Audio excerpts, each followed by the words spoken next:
Assets can be added to a station under each of the tabs for asset types, such as transmission lines, generators, transformers, energy storage devices, and reactive power devices.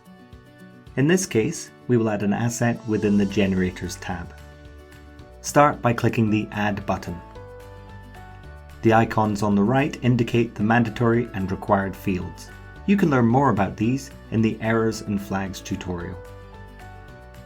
Next, fill in the mandatory fields and then any other required fields for data that is available at this point.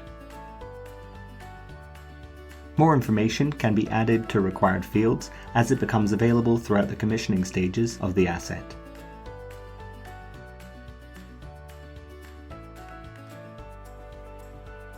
If a station has multiple assets that are identical in construction, you can duplicate the asset to save time.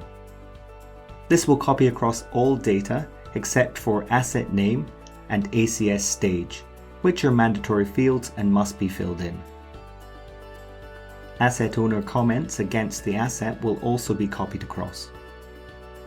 If an asset is created or duplicated in error, click Remove and confirm the action.